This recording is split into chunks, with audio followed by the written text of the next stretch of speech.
સનાતન વાર્તા, સનાતન વાર્તા.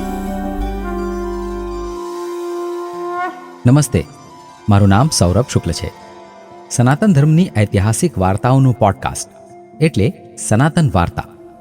સનાતન વાર્તામાં તમને સંભળાવતો હોઉં છું સનાતન ધર્મની અનેક મહાન વાર્તાઓ અને સાથે આ વાર્તાઓમાં છુપાયેલી નૈતિક શિક્ષા.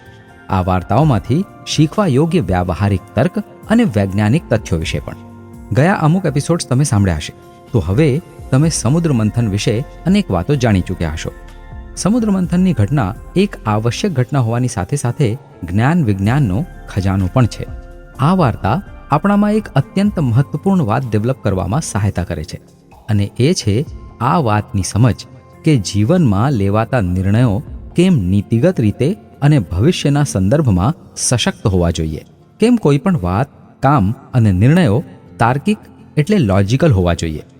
સમુદ્ર મંથનની વાર્તા માત્ર નથી, આની અંદર ગૂઢ વિજ્ઞાન છુપાયેલું છે. એમ પણ સનાતન ધર્મની વાર્તાઓ, પ્રક્રિયાઓ, રિચ્યુઅલ્સ, પૂજાવિધિ અથવા નિત્યકર્મ બધું જ વૈજ્ઞાનિક છે.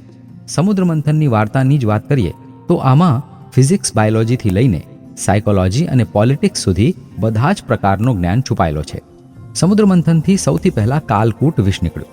જનકલ્યાણના હેતુથી ભગવાન શંકર એ વિષનું પાન કરી ગયા અને નીલકંઠ કહેવાયા. પછી કામધેનુ ગાય ઉત્પન્ન થયા.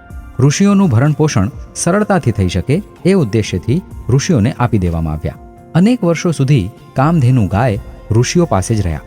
પણ કહેવાય છે કે આ ગાય પર અધિકાર કરવા અનેક યુદ્ધ થયા. રાક્ષસોએ કામધેનુને પ્રાપ્ત કરવા ઋષિઓને ખૂબ હેરાન કર્યા, અને એટલે કામધેનુ ગાય સ્વર્ગમાં જતા રહ્યા અને ત્યાં જ રહ્યા. ઊંચા કાનવાળો શ્વેત અશ્વ ઉત્પન્ન થયો. એના ઊંચા કાનના કારણે એનું નામ ઉચ્ચૈઃ શ્રવા પડ્યું.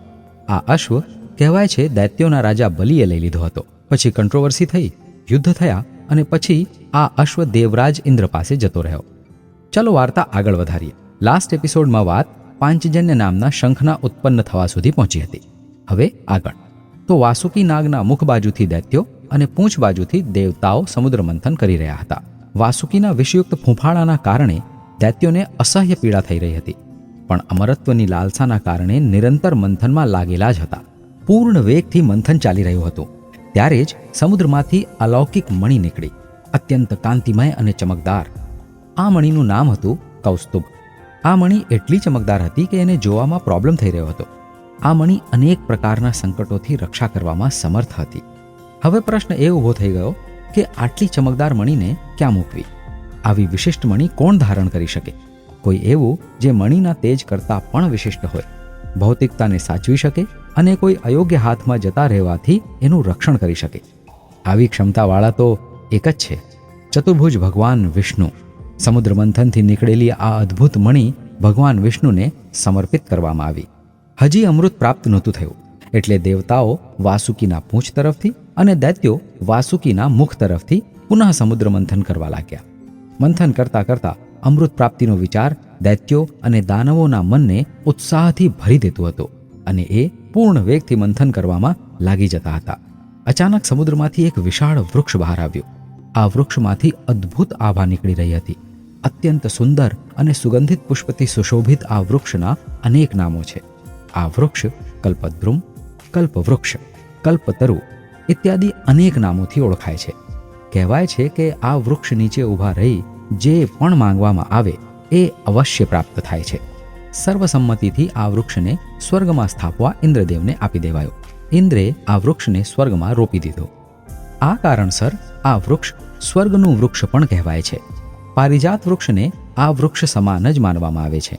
તમને ખબર જ હશે કે કોઈ પુષ્પ નીચે પડી જાય તો એ પુષ્પ ભગવાનને અર્પણ ન કરાય, પણ આ વૃક્ષ અને પારિજાત પુષ્પ એટલું શુદ્ધ અને પવિત્ર માનવામાં આવે છે કે પારિજાત પુષ્પ નીચે પડી જાય તો પણ ભગવાન વિષ્ણુને ચઢાવી શકાય છે.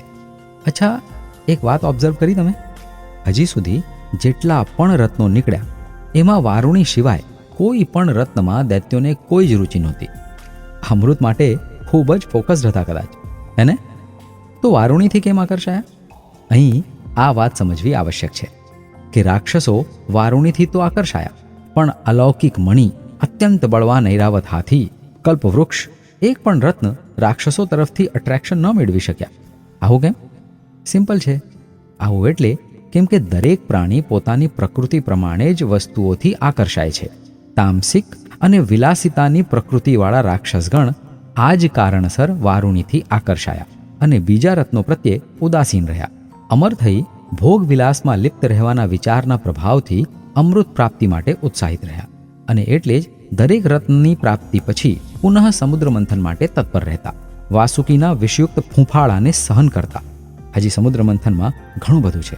આ એપિસોડમાં આટલું જ. સમુદ્ર મંથનમાંથી નીકળેલા અન્ય રત્નોની વાત સનાતન વાર્તાના નેક્સ્ટ એપિસોડમાં. મારું નામ સૌરભ શુક્લ છે. જય રામજી કી.